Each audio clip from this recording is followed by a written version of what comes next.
அன்பு உள்ளங்கள் அனைவருக்கும் வணக்கம். புனிதா ஒரு புதிர். இக்கதையின் தொடர்ச்சியை கேட்கலாம் வாங்க. சென்னைக்கு திரும்பி வந்து பல நாட்களுக்கு பின்னர் ஒரு நாள் துளசி புத்தக அலமாரியை ஒழுங்கு செய்ய நினைத்த பொழுது எதேச்சையாக ஒரு சீட்டு அவள் கண்ணில் பட்டது. பல ஆண்டுகளுக்கு முன்னர் அவளது எதிர்காலத்தை பற்றி தாமே தீர்மானித்து ஒரு திடீர் திருப்பம் கொடுத்துவிட்ட அந்த சதிகாரரின் முகவரி கொண்ட சீட்டு அது.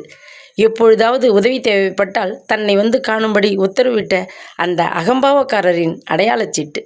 சேலத்தில் மறுபடியும் அவரை சந்திக்க நேர்ந்த எதிர்பாராத நிகழ்ச்சியை கசந்த வண்ணம் அந்த சீட்டை சுக்கல்களாக கிழித்து கூடைக்குள் போட்டாள்.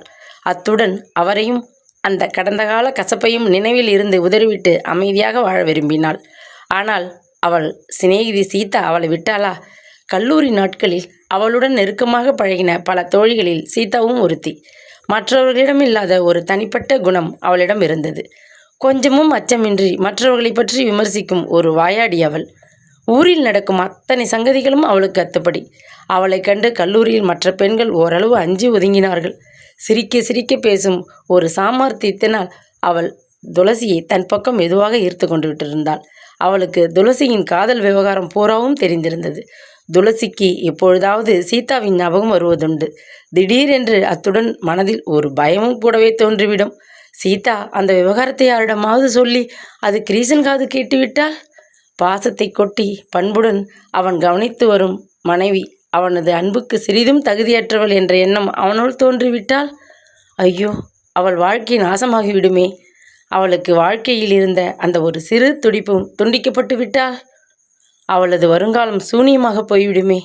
உள்ளூர அடிக்கடி சஞ்சலப்பட்டு தவித்து கொண்டிருந்தாள் துளசி. அந்த வாயாடி சீதா திருமணமாகி டெல்லியில் வாழ்ந்து கொண்டிருந்தாள். அதுவரை துளசிக்கு நிம்மதியாக இருந்தது. ஆனால் அன்று மாலை கடத்தெருவில் அவள் சீதாவை எதிர்பாராத விதமாக சந்திக்க நேர்ந்த பொழுது திடுக்கிட்டு போய்விட்டாள். யார்? துளசியா? நோயில் படுத்திருக்கும் என் அப்பாவை பார்த்துவிட்டு போக சென்னைக்கு வந்திருக்கேன்.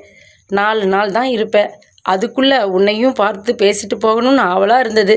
நல்ல வேலை, உன்னை இங்கேயே சந்திச்சிட்ட. உன் முகவரி கூட. இப்போ உன்னை பார்த்தால் தான் உண்டு.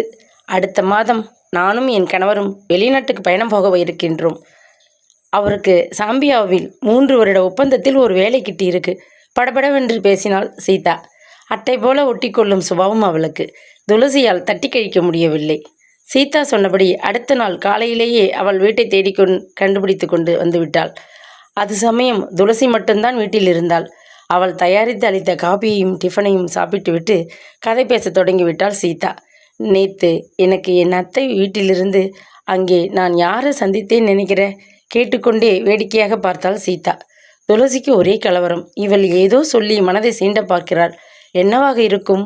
உன் கடந்த கால சிநேகிதன் தன் மனைவியோட விருந்துக்கு சாப்பிட வந்திருந்தான். அத்தை மகளின் குடும்பத்திற்கு அவன் தெரிந்தவனாம்.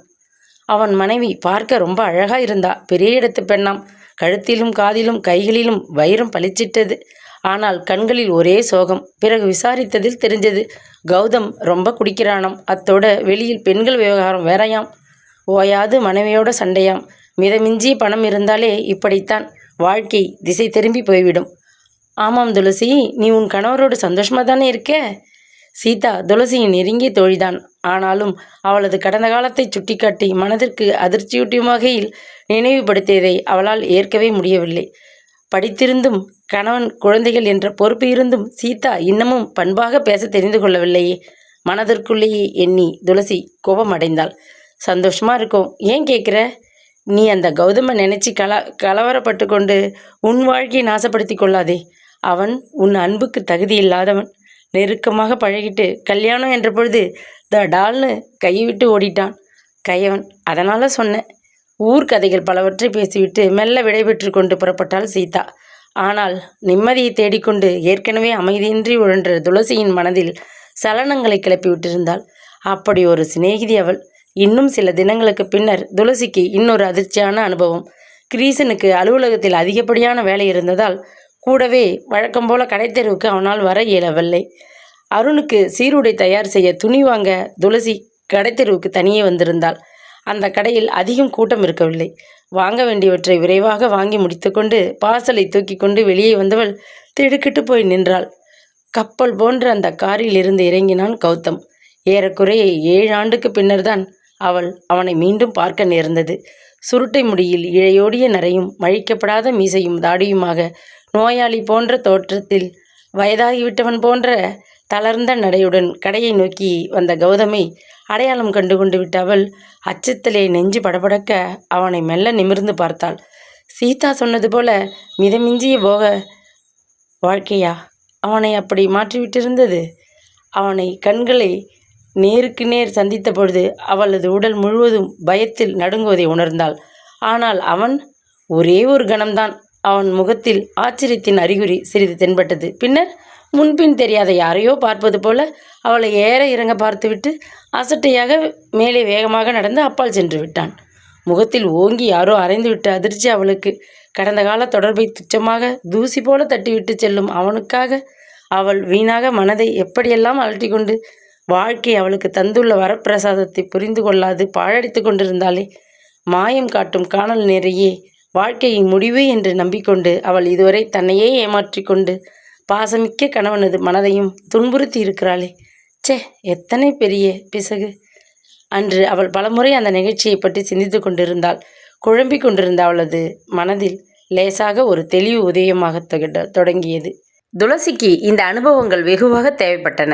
கௌதமின் அசட்டையான போக்கால் ஏற்பட்ட அதிர்ச்சி அவளை விழிப்புறச் செய்தது. இனியும் அவள் குழம்பி தவிக்க விரும்பவில்லை. அன்பும் பண்புமாக தன்னிடம் நடந்து கொள்ளும் கணவனுக்கு நல்லதொரு மனைவியாக தன் உள்ளத்தை சீராக்கி கொண்டு அவள் வாழ விரும்பினாள். முன்னைப் போல எதிலும் பட்டும் படாமல் கலங்கி கொண்டிருக்காது தன்னைத்தானே சமாதானப்படுத்தி கொண்டு தன் கடமைகளை பற்றி தீவிரமாக சிந்தித்து செயல்படத் தொடங்கினாள். துளசியிடம் ஏற்பட்ட திடீர் மாறுதலை கிரீசன் கவனிக்க தவறவில்லை.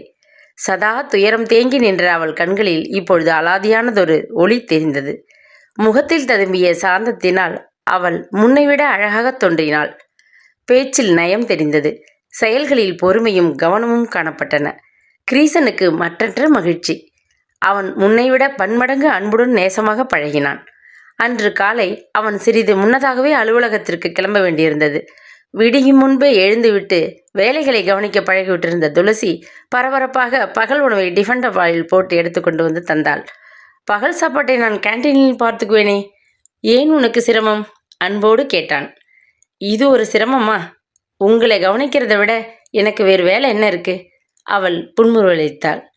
கிரீசனுக்கு கேட்க பெருமையாக இருந்தது. சில மாதங்களுக்கு முன்பு வாழ்க்கையில் பிடிப்பே இல்லாது பட்டும் படாமல் இருந்த துளசி இப்பொழுது எப்படி மாறிவிட்டாள்? அப்ப நான் வரட்டுமா? அவன் மகிழ்ச்சியுடன் விடைபெற்று கிளம்பும் முன் அவள் மெல்ல கேட்டாள். என் அப்பாவை போய் பார்த்துட்டு வர பிரியப்படுறேன். இதையும் அவனால் நம்ப முடியவில்லை.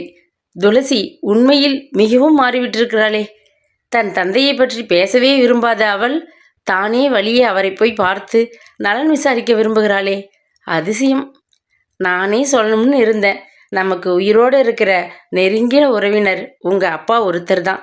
நீ பழைய மனத்தாங்களை வைத்துக்கொண்டு அவரை பார்க்க பிரியப்படுறதில்ல. ஆனால் நான் பார்த்து விசாரிக்கிறது உண்டு. உன்கிட்ட எதையும் நான் ஒழிச்சதில்லை. அடிக்கடி நான் உன் அப்பாவை பார்த்து விட்டு வரதை நீ விரும்புவதில்லை என்று தெரிந்து கொண்டு அது பற்றி பேசுவதில்லை. அவ்வளவுதான்.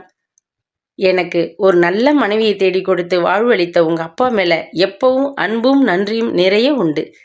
அருணையும் பள்ளிக்கூடத்திலிருந்து அழைச்சிட்டு போய் பார்த்துட்டு வா கூறிவிட்டு கிளம்பினான். சோமசுந்தரம் வசித்த அவுட் ஹவுஸ் கதவு திறந்து கிடந்தது. முன்னறை போன்ற பகுதியில் கிடந்த சாய்வு நாற்காலியில் அவர் கண்களை மூடிக்கொண்டு கிடந்தார். அருகில் முக்காலி மீது ஒரு புத்தகமும் கண்ணாடி கூண்டும் வைக்கப்பட்டிருந்தன. அப்பா முன்னைவிட பாதியாக உடல் வற்றி போயிருந்தார். உள்ளடங்கி இருந்த தாடைகளும் குழிவிழுந்த கண்களும் கழுத்தின் மீது தொங்கிய தசையும் அவருக்கு வயதும் நலிவும் அதிகமாகிவிட்டதை அறிவுறுத்தின. காலடி ஓசை கேட்டு சோமசுந்தரம் விழித்து கொண்டார்.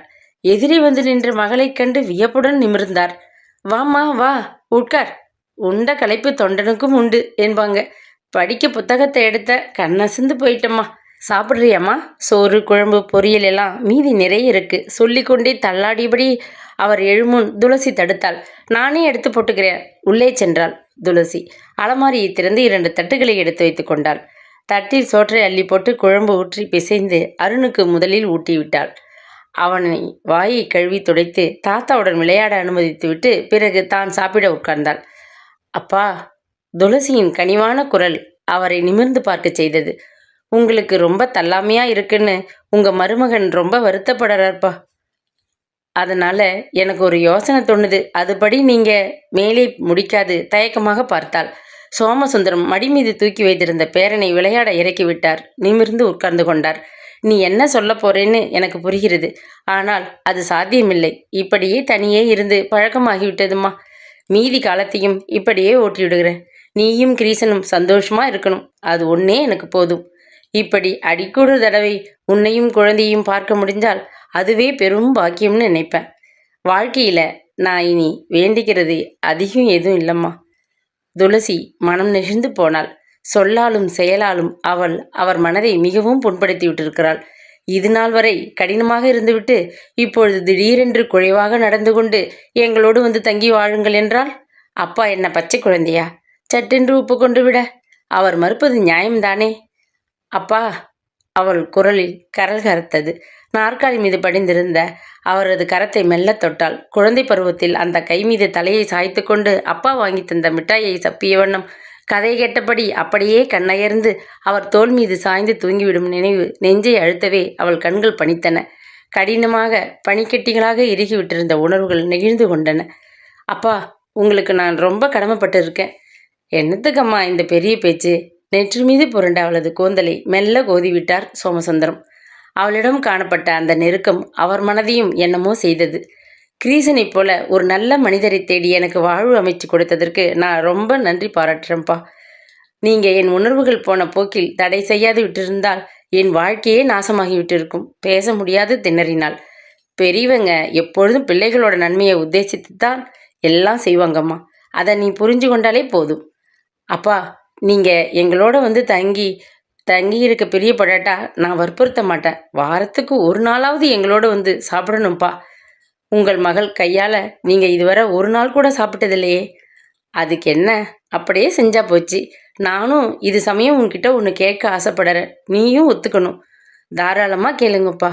உங்களை ஓரளவு புரிஞ்சிக்க நான் முயற்சிக்கிறேன். எந்த ஒரு காரியமும் நீங்கள் என் நன்மையை உத்தேசித்து தான் செய்வீங்க. ஞாபகம் இருக்கம்மா, சில ஆண்டுகளுக்கு முன்னாடி நீயும் நானும் ஒரு பெரிய காரில் சுகவனம் என்பவரை பார்க்க போனோமே. துளசியின் நெஞ்சு துணுக்குற்றாள். முகம் சுருங்கி போனாள். மனம் பதைத்தது. ஆனாலும் அமைதியாக அவரை பார்த்தாள். சில நாட்களுக்கு முன் அவருக்கு நெஞ்சு வலி வந்து ஆச்சு போச்சுன்னு ஆஸ்பத்திரியில் அனுமதிச்சாங்க. இப்போ குணமாகி வீட்டில் தங்கி இருக்கிறார். உன்னை பார்த்து பேசணுமாம். எனக்கு கடிதம் போட்டிருந்தார். உன்கிட்ட இதை பற்றி எப்படி பேசுறதுன்னு 2 நாளாக நான் குழம்பி கொண்டிருந்தேன். அப்பா, அவரை நான் கொஞ்ச நாள் முன்னால் சேலத்தில் சந்தித்தேன். அவரிடம் எனக்கு எந்த உதவியும் தேவையில்லையே. நான் எதுக்கு அவரை பார்க்கணும்? ஒரு சமயம் அவருக்கு உன்னிடம் ஏதாவது உதவி தேவையோ என்னவோ. துளசி பக்கென்று சிரித்து விட்டாள். அப்பா, நீங்கள் ரொம்ப வேடிக்கையாக பேசுகிறீங்க. அவர் பெரிய பணக்காரர். அவருக்கு என் உதவி எந்த வகையில் தேவைப்படும்? புரியலையே. பணத்தால் வாங்க முடியாத ஒரு உதவி அவருக்கு இப்போ தேவைப்படலாம். அது உன் வழியாகத்தான் கிட்ட முடியும் என்று அவர் நினைக்கலாம். எதுக்கும் ஒரு முறை அவரை பார்த்து 2 வார்த்தை பேசிட்டு வாயேன். உடம்புக்கு முடியாமல் இருக்கார். அதை உத்தேசித்து கொஞ்சம் கருணை காட்டேன். எது செய்தாலும் நீங்கள் என் நன்மைக்குத்தான் செய்வீங்கன்னு இனி பூரணமாக நம்புகிறேன்ப்பா. உங்கள் உத்தரவுப்படியே நான் அவரை பார்க்கவும் ஒப்புக்கிறேன். ஏற்பாடு செய்யுங்க. புன்முறுவலித்தாள் துளசி. சோமசுந்தரம் தான் அந்த சந்திப்புக்கு ஏற்பாடு செய்திருந்தார். கணவனிடம் அவள் இனி வெளிப்படையாகவே நடந்து கொள்ள விரும்பினாள். அதே சமயம் சுகவனத்தை தான் சந்திக்கப் போவதை பற்றி சொல்ல தயக்கமாகத்தான் இருந்தது. அப்பாவுக்கு தெரிந்தவர் ஒருவர் வீட்டிற்கு கொஞ்சம் போய் வர வேண்டும் என்று அன்று காலை கணவனிடம் அனுமதி பெற்றுக்கொண்டாள் துளசி. அருணை பள்ளிக்கூடத்திற்கு அனுப்பிவிட்டு அவள் வெளியே செல்ல தயாராக உடுத்திக்கொண்டு காத்திருந்தாள். சிறிது பொழுதில் பச்சை வண்ண அம்பாசடரில் வந்து இறங்கிய சோமசுந்தரம் காரின் பின்கதவை திறந்து அவள் ஏறிக்கொள்ள உபசரித்தார். பல ஆண்டுகளுக்கு பின்னர் மறுபடி அதே தோட்டத்திற்குள் கார் நுழைந்தபோது அவள் மனதில் பயம் கலந்த ஒரு பரபரப்பு ஏற்பட்டது. சோமசுந்தரம் தோட்டத்தில் காரிலேயே அவளுக்காக காத்திருப்பதாக சொல்லிவிட்டார். இந்த முறையும் அவள் மட்டும் தனியாக அந்த பெரிய வராண்டாவை தாண்டி அந்த அழகான வரவேற்பு அறையில் சஞ்சலமும் வியப்புமாக வந்து நின்றாள். பின்கதவை திறந்து கொண்டு வந்த வேலையால் புன்முறுவலுடன் அவளை உள்ளே அழைத்துச் சென்றான். அரண்மனை போன்ற அந்த வீட்டில் நிலவிய அலாதியான அமைதி அவளுக்கு விசித்திரமாகத்தான் பட்டது. பின்பக்கம் இருந்த கூடத்தை கடந்து வேலையால் காட்டிய ஒரு பெரிய அறைக்குள் அச்சத்துடன் நுழைந்தாள். அறை நடுவே கிடந்த பெரிய படுக்கையில் சுகவனம் கிடந்தார். சேலத்தில் பார்த்த அந்த வாட்டசாட்டமான உடம்பு இப்பொழுது பாதியாகிவிட்டதைக் கண்டு அவள் திடுக்கிட்டு போனாள். அவரை கவனிக்க அமர்த்தப்பட்டிருந்த நர்ஸ் துளசியை கண்டதும் நாற்காலியில் இருந்து எழுந்து கதவை மூடிக்கொண்டு வெளியே சென்று விட்டாள். மெல்ல நிமிர்ந்து தலையணை மீது சாய்ந்தபடி உட்கார்ந்து கொண்ட சுகவனம் லேசாக முருவளித்தபடி நலிந்துவிட்ட கரத்தை நீட்டி அருகில் கிடந்த இருக்கையில் அமரும்படி சைகை செய்தார். பென்ஸ் பழுதாகிவிட்டதால் எங்கள் கடை உபயோகத்தில் இருந்த வண்டியை தருவித்து அனுப்பினேன். அதனால்தான் கொஞ்சம் தாமதமாகிவிட்டது, மெல்லிய குரலில் சொன்னார். அப்பாவுக்கு தொலைபேசியில் சொல்லியிருந்தால் டாக்ஸியை பிடித்து கொண்டு வந்திருப்பார். வீணாக சிரமப்பட்டுட்டீங்க. எரிச்சலை அடக்கி கொண்டு பணிவுடன் பேச முயன்றாள் துளசி. கௌதம் தன் மனைவி குழந்தைகளுடன் கோயம்புத்தூருக்கு ஒரு கல்யாணத்துக்கு போயிருக்கான். என் மனைவி பின்கட்டில் இருக்கிறாள். நான் அழைத்தால் ஒழிய இங்கே இப்போ வரமாட்டாள். அதனால் இந்த தனிமையில் உன்னோடு நான் மனமிட்டு பேச விரும்புகிறேன் என்றார் சுகவனம். பேசுவதற்கு என்ன இருக்கிறது? தனக்குள்ளே கோபமாக எண்ணியபடி அவரை மௌனமாக வெறித்தாள் துளசி. உனக்கு என் மேலே ஏற்பட்ட வெறுப்பு இன்னமும் குறையலைங்கிறத நான் சேலத்தில் சந்தித்த போதே புரிந்து கொண்டேன். நீ செய்ய இருந்த பெரிய தவறை தடுக்க நான் கொஞ்சம் கண்டிப்பாக தான் இருக்க நேர்ந்தது. அதை புரிந்து கொண்டால் உனக்கும் எனக்கும் பெரும் நிம்மதி ஏற்படும். நான் புரிந்து கொண்டு விட்டேன். பெண்களை ரொம்ப துச்சமாக நினைக்கும் பண்பற்றவனும் கெட்ட குணங்களின் இருப்பிடமான ஒரு மட்டமான மனிதனிடமிருந்து என்னை காப்பாற்றி விட்டீங்க. அதுக்கு ரொம்ப நன்றி. நான் செய்த பாவம். கௌதம் குடித்து குட்டிச்சோறாகி தன்னையே அழித்துக் கொள்வதை திருத்த முடியாமல் பார்த்து கொண்டிருக்கேன். அந்த வேதனையே எனக்கு நோயாகி இப்படி படுக்கையில் விழுந்து விட்டேன். இதிலிருந்து நான் பிழைச்சி எழுந்து முன்போல ஆரோக்கியமாக நடமாடுவேங்கிற நம்பிக்கையும் போயிடுச்சு. அதனால் எனக்கு எதுவும் ஏற்படும் முன்னாடி என் கடமை ஒன்றை செய்து முடிக்க விரும்புகிறேன். திகைப்பும் குழப்பமாக துளசி விழித்தாள். என்ன சொல்வதற்கு இந்த மனிதர் இப்படி சுற்றி வளைக்கிறார்? அவளுக்கு வியப்பாகவும் இருந்தது. நீ வசதியாக வசிக்க ஒரு வீடு வாங்கி கொடுத்து உன் குழந்தைக்கு படிப்பு செலவிற்கு ஒரு கணிசமான தொகையை அவன் பேரில் வங்கியில் கட்டி உதவ நான் ரொம்ப ஆசைப்படுகிறேன். அடக்கமாட்டாத வியப்பில் துளசி மெல்ல சிரித்து விட்டாள். மிஸ்டர் சுகவனம், நீங்கள் கடந்து போன அந்த நிகழ்ச்சியை மனதில் வைத்துக்கொண்டு பச்சாதாபத்தில் ஏதாவது ஈடு செய்யணும்னு நினைக்கிறீங்க. ஆனால் அது தேவையில்லை. என் தந்தை உங்களைப் போல அத்தனை வசதியானவர் இல்லை. ஆனாலும் அவருக்கு பிறகு அவர்கிட்ட இருக்கிற கொஞ்ச நஞ்ச சொத்தும் என்னைத்தான் சேரப்போகிறது. எனக்கு தெரியும். எனக்கு இப்போ அந்த பழைய கதையை நினைத்து எந்த விதமான மனக்கசப்போ ஏக்கமோ கிடையாது. என் தந்தை எனக்கு தேடி கொடுத்த கணவர் ரொம்ப கண்ணியமானவர், பண்புமிக்க மனிதர். தேவைகளை உணர முடியாத அளவு நாங்கள் சுகமாகத்தான் வாழ்ந்து கொண்டு இருக்கிறோம். எங்கள் மகிழ்ச்சியை இரட்டிப்பாக்க எங்களுக்கு ஒரு குழந்தை இருக்கான். இன்னும் வாழ்க்கையில எனக்கு என்ன தேவை? படபடவென்று பேசினாள் துளசி. அம்மா குழந்தை துளசி. அவரது குரலில் துணித்த சோகம் அவளை நிமிர்ந்து பார்க்க செய்தது. உனக்கு என் மேல் இன்னமும் கோபம் இருக்கு போல தெரிகிறது. மனம் விட்டு பேசுகிறத நீ பூரா கேட்டால் உனக்கு நான் செய்தது முரண் தெளிவு ஏற்படும். எனக்கு உங்க மேல கோபம் இருந்தது உண்மை. ஆனால் நோயாளியாகி பலவீன நிலையில் இருக்கும் உங்களை பார்த்த பிறகு என் மனதில் இப்போ இரக்கத்தை தவிர வேறு எதுவும் இல்லை. நோய்க்கு இரையாகிவிட்ட விரோதிகள், இறந்து போன எதிரிகள் இருவரும் பரிதாபத்துக்குரியவர்கள். அவர்கள் மீது வன்மம் வைப்பது தவறு. என் அம்மா அடிக்கடி சொல்லும் புத்திமதி இது. நோய்வாய்ப்பட்ட உங்களிடம் நான் விரோதம் பாராட்டவில்லை, ஆத்திரப்படவும் இல்லை. கடந்து போன சங்கதியை நான் முற்றிலும் மறந்து விட்டேன். நீங்கள் மனதை அலட்டிக்கொள்ளாமல் அமைதியாக இருங்கள். அவள் விடைபெற்று கொண்டு கிளம்ப எழுந்தாள். சட்டென்று நிமிர்ந்து உட்கார்ந்த வண்ணம் சுகவனம் கையை அமர்த்தி அவளை மறுபடியும் அமரச் சொன்னார். கடந்த கால நிகழ்ச்சியை நீ சுலபமாக மறந்து விடலாம். ஆனால் நான் மறக்கவில்லை, மறக்கவும் முடியாது அம்மா. துளசி, நான் சொல்கிற விவரம் முழுவதையும் கேள். பிறகு என் பரிசுகளை ஏற்பதும் ஏற்காததும் உன் பிரியம். உன்னிடம் மனமிட்டு பேசாது எனக்கு திடீர்னு மரணம் ஏற்பட்டுவிட்டால் என் ஆன்மா சாந்தி அடையாது. சொல்லிவிட்டால் மனதை அழுத்தும் சுமை தீர்ந்து இருக்கும் கொஞ்ச நாட்களையாவது அமைதியுடன் கழிப்பேன். குழந்தை துளசி, இந்த நோயாளியிடம் கொஞ்சம் இரக்கம் காட்டம்மா. பொறுமையா நான் சொல்றதை கேளம்மா. இது மாதிரி இன்னொரு சந்தர்ப்பம் நாம் தனிமையில் மனம் விட்டு பேசும் வாய்ப்பு கிடைக்கப் போவதில்லைன்னு என் மனம் சொல்லுது. தயவு செய்து கேளம்மா. கையை நீட்டி அவள் கரத்தை பற்றி தன் முகத்தோடு வைத்து கொண்டார். என்ன இது? விரல்கள் மீது சூடாக கண்ணீர் துளிகள். திடுக்கிட்டு போனாள் துளசி. என்ன வேடிக்கை இது?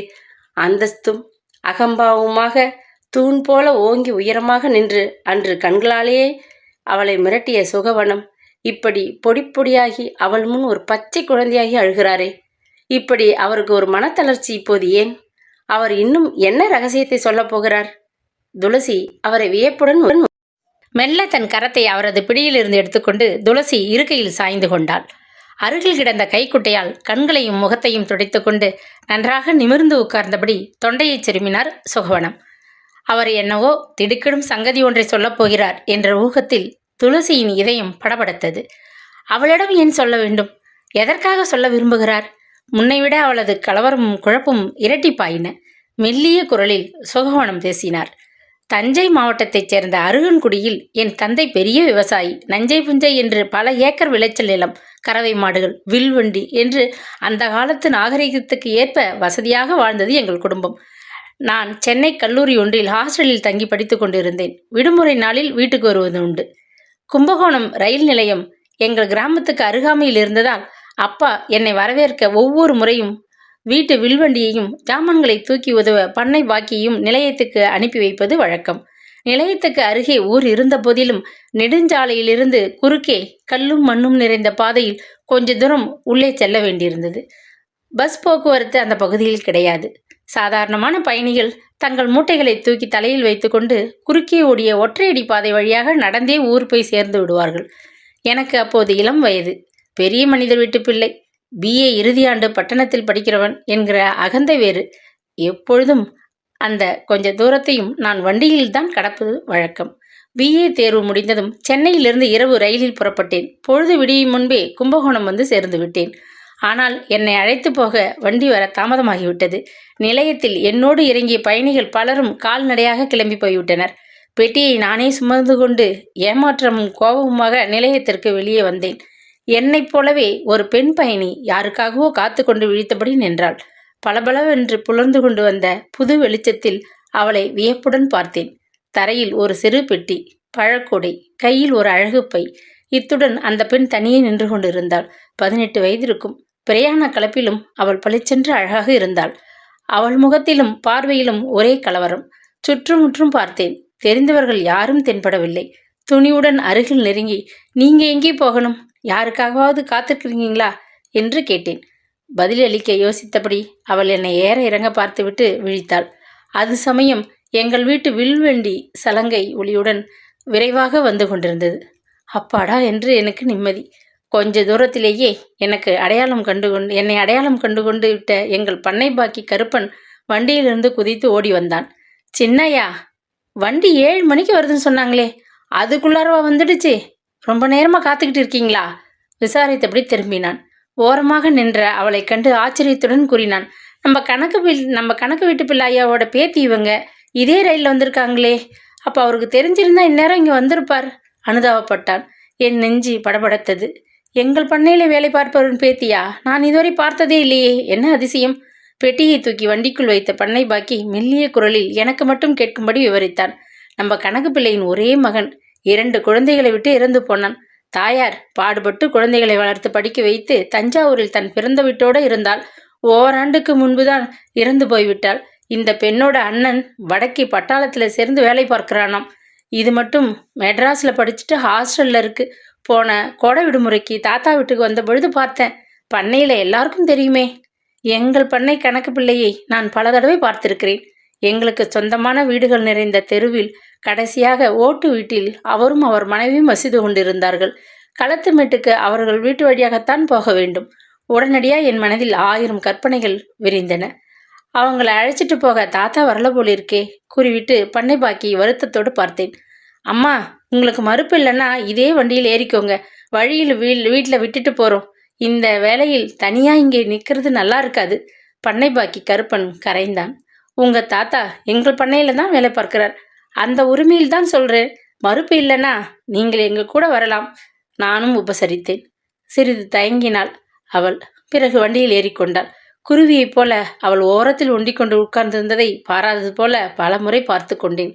பளிச்சென்ற அவளது அழகு என் மனதிலே ஆழமாக அப்பிக்கொண்டு விட்டது என்ற உணர்வில் மெய்சிலிர்த்து போனேன். இப்படித்தான் அவள் எனக்கு அறிமுகமானாள். பின்னர் களத்துமெட்டுக்கு உலாவ போவது போல அவர்கள் வீட்டு வாயில் வழியே போகும்பொழுது ஜன்னல் அருகே தெரியும் தலையை ஆவலுடன் பார்க்கத் தொடங்கினேன். அப்பா கூட்டி வரச் சொன்னார் என்று கணக்கு பிள்ளையை நேரில் நானே அழைக்க அவர்கள் வீட்டிற்கு சென்று முற்றத்திலும் தாழ்வாரத்திலும் அசப்பில் பட்ட அவள் உருவத்தை ஆசையுடன் கண்களால் விழுங்கினேன். அவளுக்கும் என்னை பிடித்திருந்தது என்பதை மெல்ல ஒரு நாள் தெரிந்து கொண்டேன். அருகன்குடியில் எங்கள் களத்துமேட்டு அருகே பகவதி அம்மன் கோயில் ஒன்று உண்டு. திருவிழா காலத்தில்தான் அங்கே அதிகம் கூட்டம். மற்ற நாட்களில் பக்தர்கள் காலை வேளையிலேயே தரிசனத்திற்கு வந்து போய்விடுவார்கள். காலையில் 10 மணி அளவில் பூசாரி இரும்பு கதவை பூட்டி கொண்டு வீட்டுக்கு சாப்பிட போய்விடுவார். அந்த சமயத்தில் அங்கு ஆள் நடமாட்டம் அதிகம் இருக்காது. அந்த மாதிரியான ஒரு சமயம் அவள் தேவியை வணங்க அங்கே வந்திருப்பதை களத்து மேட்டில் இருந்தபடியே நான் கவனித்து விட்டேன். வேகமாக கோயில் பக்கம் சென்றேன். அதுக்குள்ள பூசாரி போயிட்டாரே. தனக்குள் பேசுவது போல அவள் என்னை பார்த்து முறுவலித்தாள். உங்களுக்கு இந்த ஊர் புதுசு, அதனால் தெரிந்திருக்க நியாயம் இல்லை. காலை பூஜை முடிந்ததும் பூசாரி கதவை அடைத்து விடுவார். யாராவது அர்ச்சனைக்கு கூப்பிட்டா வீட்டிலிருந்து வந்து மறுபடியும் கோயிலை திறப்பார். ஆளை அனுப்பிச்சு பூசாரியை கூப்பிட சொல்லட்டுமா? அன்போடு கேட்டேன். பரவாயில்லை, இப்படியே வணங்கி விட்டு போறேன்.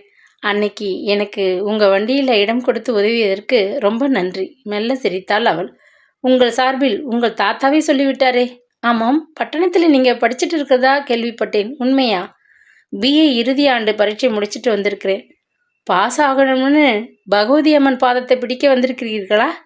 பளீர் என்று ஒளிவிட்ட வரிசை பற்கள் மின்ன அவள் சிரித்த சிரிப்பில் நான் பிடிபட்டு போனேன். மீண்டும் அந்த நினைவில் ஒன்றியவர் போல கண்களில் கனிவு பொங்க கூரை முகப்பை பார்த்து கொண்டு சுகவான் பேசினார். அந்த இனிய சந்திப்பு தொடர்ந்தது. லேசாக பெருமூச்செறிந்தார். துளசிக்கு இருக்கை முள்ளாக உறுத்தியது. மேலே அவளால் ஊகிக்க முடிந்ததால் அவள் நெஞ்சு படபடவென்று துடித்து கொண்டது. அந்த பெண் யார் என்று சொல்லாமல் விவரிக்கிறீங்களே? பதட்டமாக கேட்டாள். துளசியை கனிவாக பார்த்தார் சுகவனம். அந்த பெண்ணின் பெயர் புனிதா. அவளை நான் அப்பொழுது உண்மையாக மிகவும் விரும்பினேன். அவளும் என்னை நேசித்தாள்.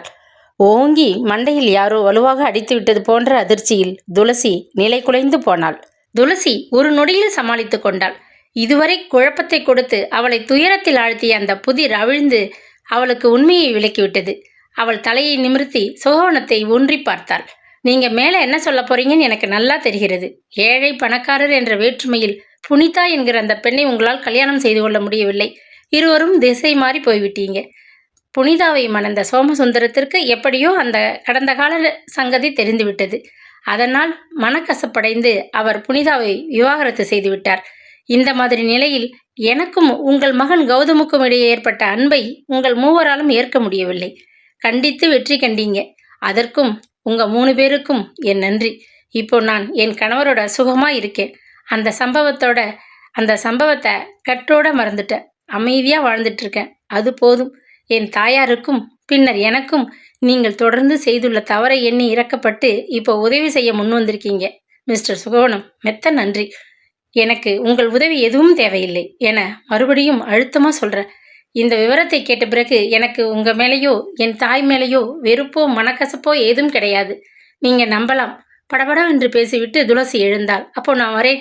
கைகளை குவித்து வணங்கிவிட்டு கிளம்ப ஆயத்தமானாள். துளசி, அன்பும் கண்டிப்புமாக அவர் உறக்க அதட்டினார். இன்னும் மீதியை நான் முடிக்கலை. அதுக்குள்ள நீ எழுந்து போக நினைப்பது தப்பு. உட்கார் என்றார். இதென்ன வம்பாய் போய்விட்டது? இவர் தொடர்கதை போல என்ன இன்னமும் விவரிக்க விரும்புகிறார்? எரிச்சலும் வியப்புமாக அவள் மீண்டும் இருக்கையில் அமர்ந்தாள். கை கடிகாரத்தை லேசாக பார்த்து கொண்டாள். அங்கு வந்து 1/2 மணிக்கு மேலாகிவிட்டதே. அப்பா வாயிலில் இன்னமும் காரிலேயே உட்கார்ந்திருக்கிறாரே. மனம் சங்கடப்பட்டது. சுகவனம் தலைமாட்டில் இருந்த பித்தானை அழுத்தினார். சிறிது பொழுதில் வேலையால் மரத்தட்டில் ஒரு டம்ளரில் பழரசமும் கோப்பை ஒன்றில் காஃபியும் கூட சாப்பிட ஒரு தட்டில் கேக் துண்டங்களையும் கொண்டு வந்து வைத்தான்.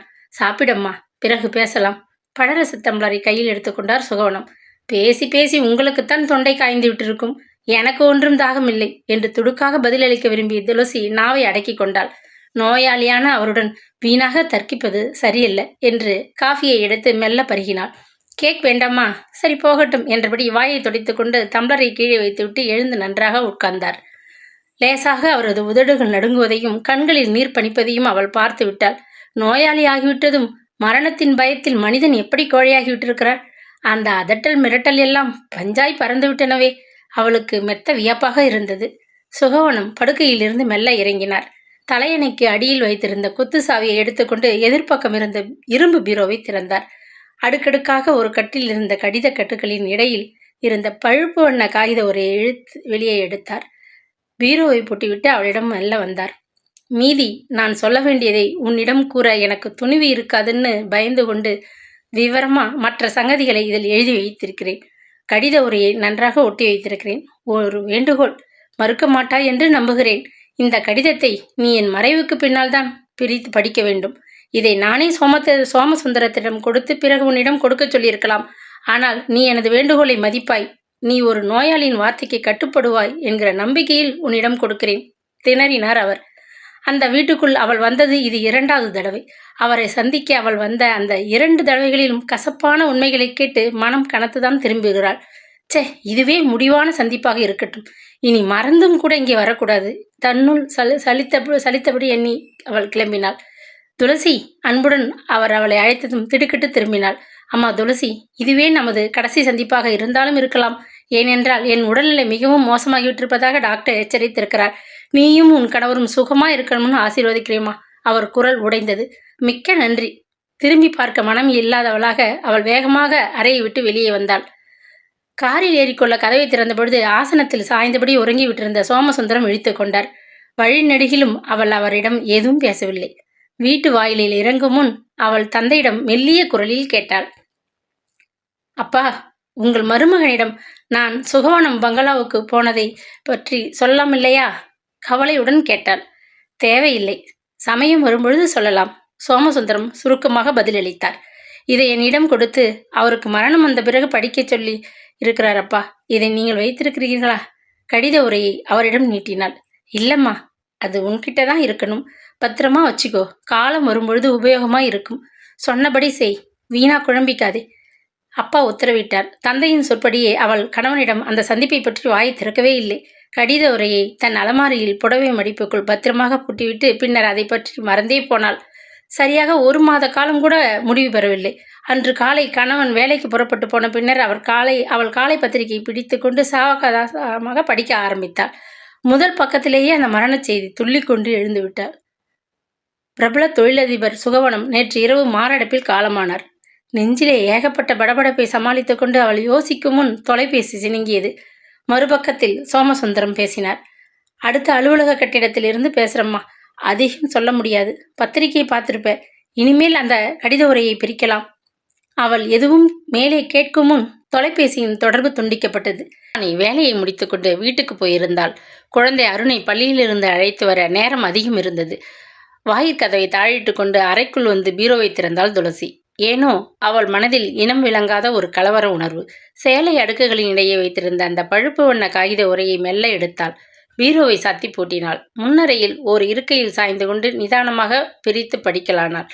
அன்புள்ள மகள் துளசிக்கு அநேக ஆசிகள். திடுக்கிட்டு இருக்கையில் நிமிர்ந்து உட்கார்ந்து கொண்டாள். காலம் மனப்புண்ணை ஆற்றிவிடும் அதிசயமான மருந்து என்பார்கள் பெரியவர்கள். ஆனால் என் வரைக்கும் காலம் அந்த அற்புதத்தை செய்யவில்லை.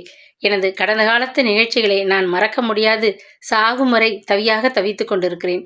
உனக்கு நான் செய்திருக்கும் துரோகத்தின் அளவை நீ பூரணமாக உணர்ந்து கொண்டால் என்னை ஒரு பொழுதும் மன்னிக்க மாட்டாய். நான் செய்த தவறுகளை மறந்து வாழ்க்கையிலே புதியதொரு ஏட்டை திருப்பி புதிய எண்ணங்களை அதில் பதித்து புதிய மனிதனாக வாழ வேண்டும் என்று யாரும் நினைப்பது இயல்பு. அப்படித்தான் நானும் வாழ பிரியப்பட்டேன். அப்பொழுதுதான் முதலாக உன்னை நான் உன் தாயுடன் கடற்கரையில் நீர் ஓரத்திலே கண்டேன். நிம்மதியை தேடி கடற்கரைக்கு உலா வந்தவன் கண்களில் பல ஆண்டுகளுக்கு பின்னர் புனிதப்பட்டு விட்டாள். துளசி தண்ணீரை விளையாடின போதும் வா என்று அவள் அதட்டி கொண்டிருந்தாள். இதோ வந்துட்டேன் என்று மழலையின் குரலை கேட்டு திகைப்புடன் பார்த்தபொழுது 10 வயது சிறுமியாக பாவாடை குலுங்கனி தாயை நோக்கி ஓடி வந்து கொண்டிருந்தாய். துளசி என்னும் இந்த சிறுமி புனிதாவின் மகளா? துயரத்தில் விரித்துவிடும் போல என் மார்பு விம்மியது. தாயின் கரத்தை பற்றி கொண்டு மணலில் கால் புதைய குதித்து ஓடி விரைவாக நடந்து கொண்டிருந்த அந்த சிறுமியை வாரி என் நெஞ்சோடு அணைத்து கொள்ள துடித்தேன்.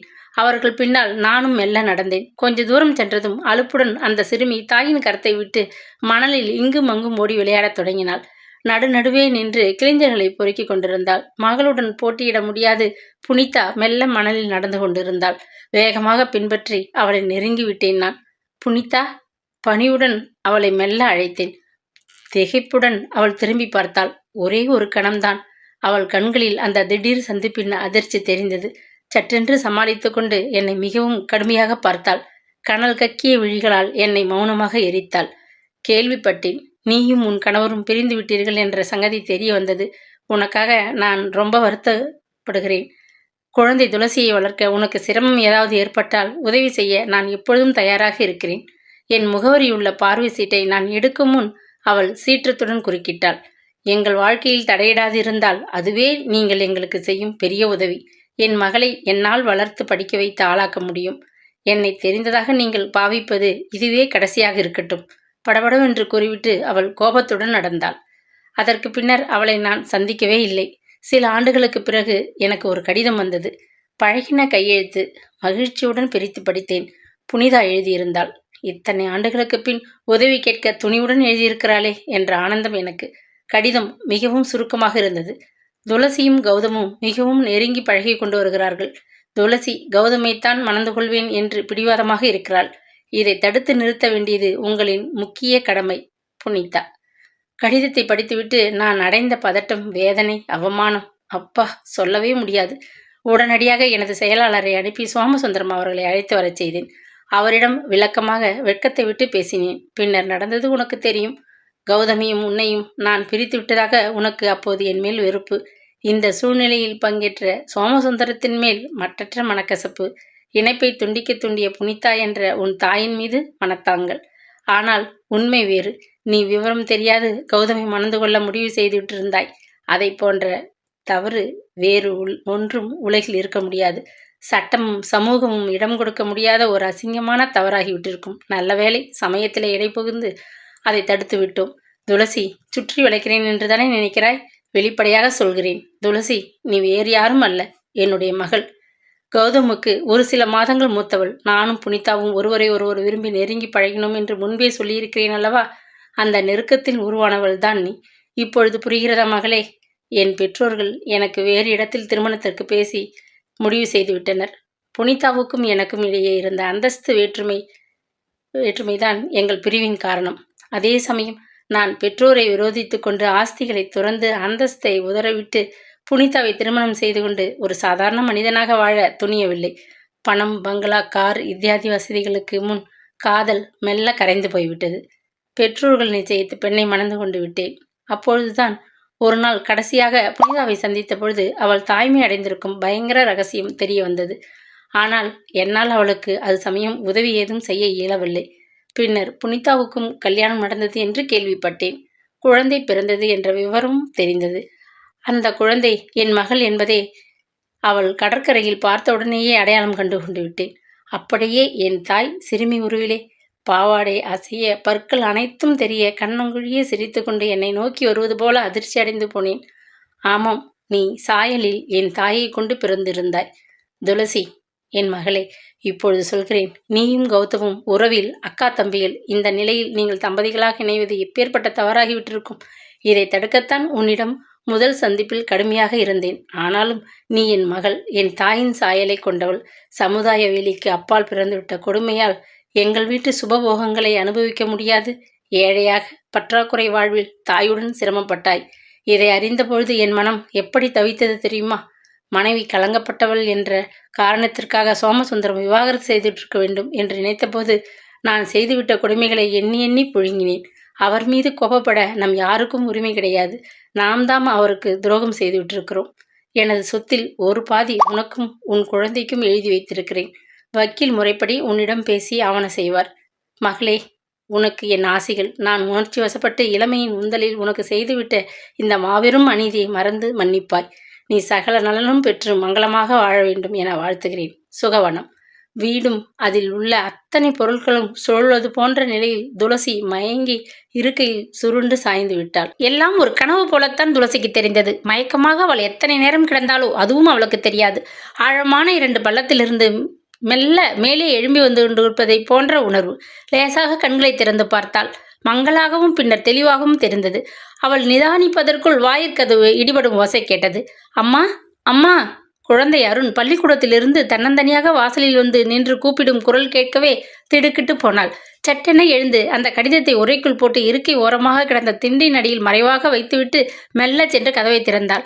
அருணுடன் தேவானையும் நின்று கொண்டிருந்தாள். வீட்டுக்காரருக்கு ஒரு வாய் சோறு போட்டுட்டு வரலாம்னு போனேன்.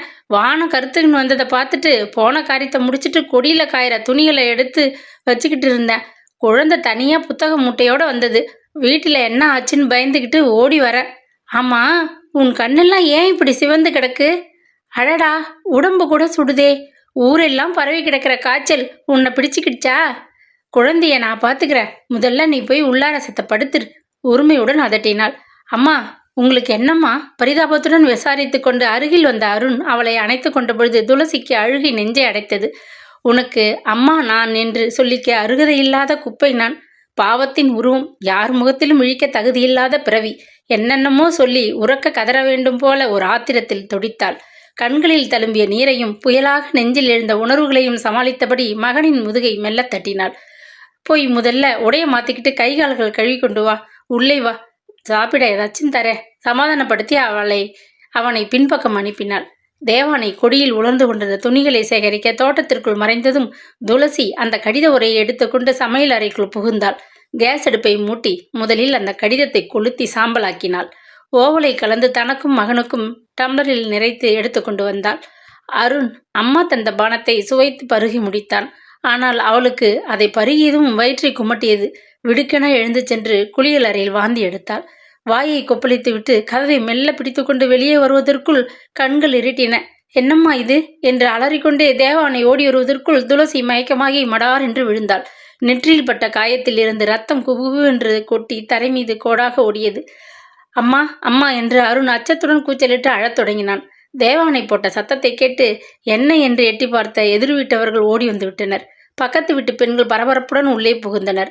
அடுத்த வீட்டு அம்மா அவளை அடக்க மாட்டாது கைவேலையை போட்டுவிட்டு தலைதெறிக்க ஓடி வந்து விட்டாள். நகரப்பகுதியில் இருந்த அலுவலகத்தை பார்வையிட வந்த கிரீசன் திரும்ப தொழிற்பேட்டைக்கு போகும் முன் வீட்டிற்கு வந்து துளசி கையால் போட்ட காஃபியை வாங்கி குடிக்க ஆவலுடன் வந்தவன் அதிர்ந்து போனான். காரில் இருந்து இறங்கியவன் நடுங்கிவிட்டான். துளசிக்கு என்ன நேர்ந்து விட்டது? சோமசுந்தரத்திற்கு தகவல் பறந்தது. கூட்டத்தில் இருந்த ஒருவர் டாக்டரை கூட்டி வர ஓடினார்.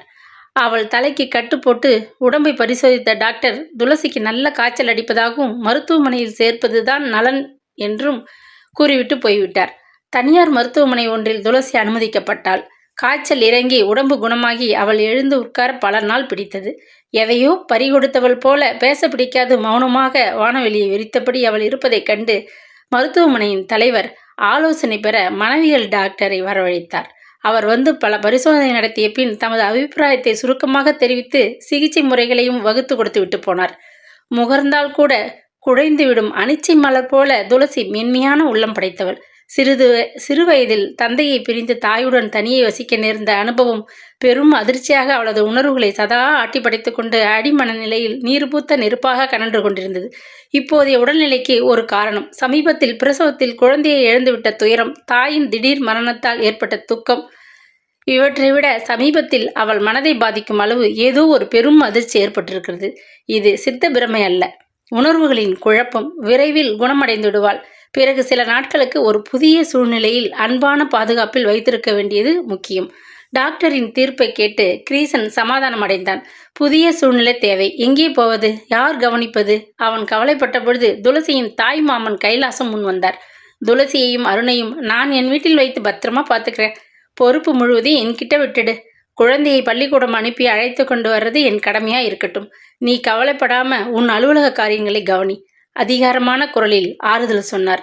ஒருவரின் உண்மையான குணம் அருகில் நெருங்கி பழகும்போதுதான் வெளிப்படும். இது கிரீசன் அவளிடம் அடிக்கடி சொல்லும் வார்த்தைகள்.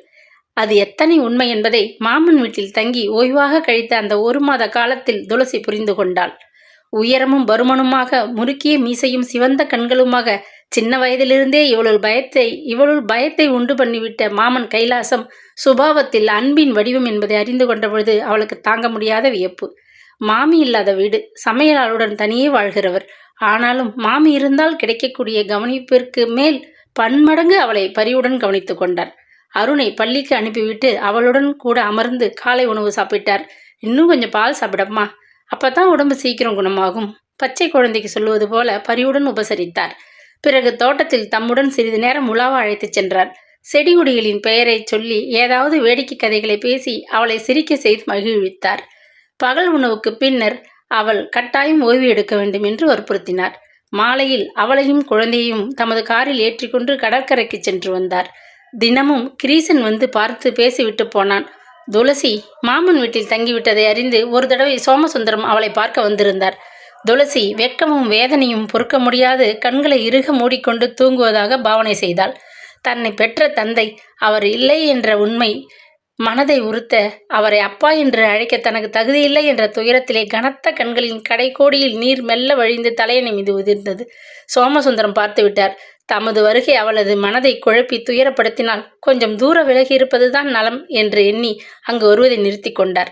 1 மாத காலத்தில் அவள் உடல் குணமாகி எழுந்து நன்றாக நடமாடும் அளவு வலுப்பெற்றாள்.